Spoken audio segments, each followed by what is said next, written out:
Welcome to Chronic Combat Conversations. This is the interview series. We're here with TV Scouting MMA and Guru Scouting MMA, and look at who we got today. Guru, why don't you take us away? Yeah, we got our guy, Nate Mayhem Maness, 3-1 in the UFC, 2 fight night bonuses, and going to the flyweight division. Nate, thanks so much for coming back, buddy. We really appreciate you coming on. Yeah, man, I had a great time last time, and I appreciate you guys having me back on. Yeah, we'll have you on again at a later point to break down some fights. But right now, you have some business to attend to, right? How's that looking? Right, November 5th. Who we got? Yeah, we got Tagir Ulanbekov. I think he trains out there at AKA with Umar and some of those guys. Yeah, man, 4 weeks away this Saturday. I've been on my diet now for about 8 weeks, making sure I can hit the weight, working hard. Got to get that L out of my head, man. We got to get this W.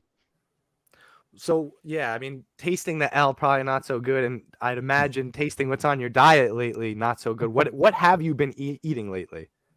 Man, it's all grilled fish, grilled chicken, just the bland stuff, a bunch of different vegetables. I actually got Icon Meals to start sending me my food started this week, so they're tasting a little bit better than what I cook, so it's definitely improving. Okay, that's good, man. Shout out Icon Meals.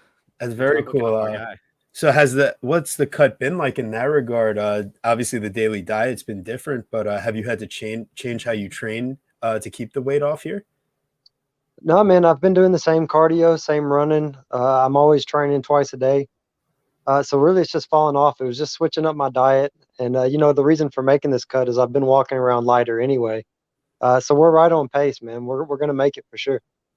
That's exactly what I wanted to ask because, I feel like I've gotten to know you pretty well. Like, you're a very disciplined guy. Like, you're not somebody that slacks off even when they maybe even should, right? Like, we talk about maybe some rest or some downtime for you. But realistically, like, I was wondering, like, why were you making the cut? Because, and it sounds like you just kind of had more meat on the bones there to keep cutting to get to that 125. Yeah, as I've gotten older, it's gotten easier. I know it's usually reverse for a lot of fighters, but when I fought Umar, I stepped in the cage the lightest I'd ever been. I wasn't changing my diet or anything like that. So I don't know if it's just the extra training load. I've been working hard, being disciplined and burning it off. So I think I can make a real splash at the 125 division. So we're going to see what happens. Safe to say there's no dad bod. No dad bod, man. No, not yet. One day. Right, but but Daddy Maness is coming though, right? Congratulations. I think you had just kind of announced last time we had you on, and now I believe you're like much closer to due date. Is that about accurate? Yeah, she was 28 weeks yesterday, so we're getting real close to time. Her due date is the 27th of December.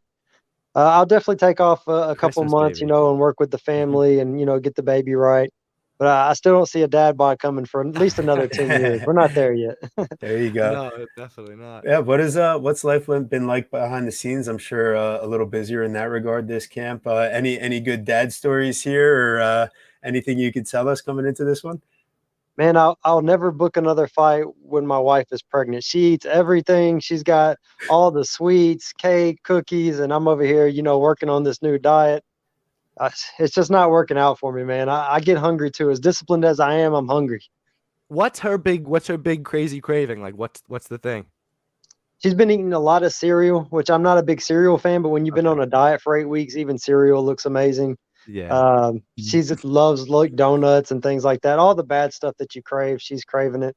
And, you can't say nothing to her. You can't be that guy. So, she's eating and I'm watching. No. Not to a hormonal pregnant wife. No, you're not going to say nothing. I'll lose that fight for sure. For sure. So what would it be? What's the one thing that's maybe like driving obviously you said even the cereal's looking good, but what would be the one thing you'd be going for? Man, as funny as it is, peanut butter and jelly is all I can think about. I know with some fighters, all they think about is peanut butter. I don't know if it's because it's filling, but just a peanut butter and jelly, man. I think I could eat like 12 today if I could get away with it. I do love peanut. All right, so that actually leads me to my next question now. Ooh. So peanut butter, you doing smooth or crunchy? I'm a creamy guy for sure. Okay, smooth, creamy like that. And then jelly, what kind of jelly? You grape, strawberry? Strawberry. Yeah, that's strawberry. My guy. Right, there you go. I'm a strawberry for sure. Yeah. I mean, so is there anything I know you found out the gender. So congratulations. I know you're a big basketball fan. Is there anything you're looking forward to, like being a girl dad? Man, it really caught me by surprise. I'm still not sure what to do with a girl. I don't know. It's going to be different. I'll probably have to intimidate a bunch of boyfriends at some point in time. I just hope she doesn't have her mother's attitude, man. I'm going to be taking L's left and right if that's the case. But I'm excited for it. What's that? She's definitely going to 100%. She's gonna have gonna have both of your fieriness for sure, man. Yeah, man. She's gonna be beating up all the boys. I'll have her in the gym pretty early. She'll probably be coming with me on some training camps and things like that. So we're excited for this next stage for sure. Yeah, seriously. Any names on the docket here? Any choices you guys have lined up? Yeah, we named her Aubrey Marie Maness. My wife, her middle name is Marie, so we took that and put it in there, and we'll probably end up just calling her like Bree or something like that, something short. But yeah, we've got the name picked up. Beautiful. We love that. That is excellent. What else we got for you, Nate? We got a bunch of stuff for you. Yeah. Make sure we don't do any reruns, but you got this one, Guru? Yeah, sure. Maybe a little bit more of a not as fun of a note, right? I know you're like quite of a harsh critic on yourself, right? So I know you were disappointed in your last performance, right? What surprised you the most about Umar? His distance control. I couldn't really get to him. He was bouncing in and out. Just seemed to be right at the end of my shots. And as soon as I felt like I was getting close enough, he would change levels and hit the takedown. Not just my word for it. I feel like I've shown, my takedown defense is a little bit better than that. Nobody likes to lose, but I was really just disappointed in the performance. I think I could have gave him a lot better fight. If that turns out to be a win or a loss in the end, I just know I could have performed better. But his control was top notch. He was giving me space here and there, just trying to get to my back if I were to scramble up. I felt all that. Looking back on it, maybe played it a little too safe, and I should have took some more risk, especially in the third round. But you live and learn, man. It's Umar. He's a stud. He's great. Yeah, there's certainly no shame in losing to a guy like him at all. And to me, as I rewatched the fight, like he didn't want to stand with you, bro. Like, let's just be honest, right? Like that's not where he wanted to be. So, he did everything he could to keep it that way. So I agree. I know him and Tagir train a little bit together, and they're pretty close. So I know Tagir likes to come out and he likes to brawl from time to time and throw his shots. I'm hoping Umar's not turning him into a straight wrestler. I'd like to go out there and get into a fight.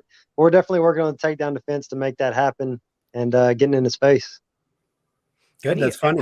How about any offensive wrestling? Maybe fake a takedown in there, right? Maybe get him thinking that you might do something crazy. Right, yeah, which I shot on Tony Gravely. That's something I got in my bag for sure. The fans like to see, fist fights, and that's what I like to do. But definitely at 125, being one of the bigger guys and stronger guys, I could look to go into some wrestling and ground and pound of my own. Yeah, man. Even just fake him out with it, man. Because if you get him thinking he's not going to know what to do, and you saw I'm sure you see. I guess that could be another question, right? Did you watch his last fight versus Tim Elliott? Yeah, I've watched it 3 or 4 times now. 3 or 4 times. I think, so exactly. He struggles when you're a little bit more unorthodox, and he's got to think. Right. He's didn't seem as quick with it. Yeah. I know Tim hit 2 or 3 takedowns in that first round. I don't know if I can be as unorthodox as Tim Elliott. No. I don't know if anybody you got to be you. I think that's the nice part is that you have a bit of a more traditional style, but I think you're going to bring a lot of things to the table as far as intangibles go in this fight. Even if you say, he trains, with Umar, all that stuff. I mean, do you see any similarities in their game plan on tape? I know you're worried maybe he'll get him to be more, but I think that they have a completely different type of almost level of attributes when it comes to their stand-up. And also when it comes to their grappling. I mean, did you see those similarities and differences yourself on tape? Yeah, they have a lot of differences for sure. I know he has the wrestling. I've seen him use it. I don't know if it's up to Umar's game. I think he's a little bit under Umar. They do both like to throw that front kick. Umar caught me with one of those in the second or third round. So that's something I got to look out for. But as far as their hand and striking and distance, it's completely different. Whereas Umar is in and out, more just that one touch and then get his distance. Tagir will stand there and throw with you. He'll throw 3 punches in a row, 4 punches in a row, And I think that falls right into my style because I'll stand there with him. And hopefully he wants to come in there and throw, man. I'm excited about it. Yeah, I super hope so as well because, you know, again, like watching with him with Tim Elliott, I watch him get dropped by Tim Elliott in that first round. I'm like, woo, if that's my boy Nate, he's not getting back up. He'll be sleeping. So, you know, we'll be looking for that one. Yeah, man, he's not scared to get hit. You know, he kind of drops his hands. He'll throw a 1-2 and they'll come back to his waist. He's a scrapper, man. I hope he keeps that style. You know, we've got some things for him. We see some openings here and there. I don't want to say too much. No, definitely. But we definitely plan on putting one on his chin. Yeah, he's dangerous, but you know, so are you, Mr. Nate. So we definitely got your back on that one for sure. Thank you, man. I appreciate it. Yeah, shout out to Papa Chuck in the chat joining us. If anybody's got a question for Nate, we're winding down on our questions here. So if you had one last thing, flyweight Nate, let's make a run at that belt, baby. Let's go. So yeah, I mean, as far as my last question that I had myself here, I know you probably don't have a lot of alone time at this point between training camp, you know, dealing with pregnant wife and looking towards a new family. Is there anything that you've been able to do, like, you know, get a little Nate time here or there? Man, in my free time, I've been building her a closet. I don't know if that's not very fun, but yeah, we actually, you know, we bought this house in April. So she got pregnant right after I had my fight with Umar. So it's kind of been hard to do some things around here. With the baby being so close to coming, I've been working on this closet and getting it ready, just adding more space to the house. That's pretty much all I've been doing outside of training and cardio.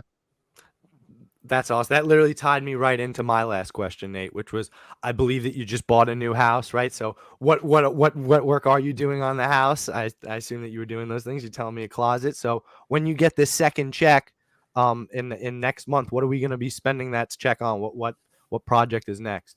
Yeah, I got a 2-car garage, which I got a Mustang that sits pretty low, so I can't get up the hill going into the garage. No. So I've got a punching bag in there, but I plan on changing my side into like a little home gym, throwing down some mats, matting up the walls.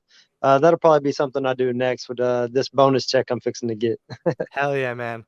Can't wait. And I look forward to that, man. You deserve it. So Thank you. seriously, Yeah, thanks I so mean, much for hanging with us, bro. yeah, Yeah. so I guess the last thing we would say is, well, you know, before you head out, is there anyone that you want to shout out, any sponsors or anything like that? I'm gonna give you the full screen look here while you get the last word for us, okay? Yeah. I've always got my cheat sheet with me, man. I'm a veteran, so I got all my sponsors wrote down here.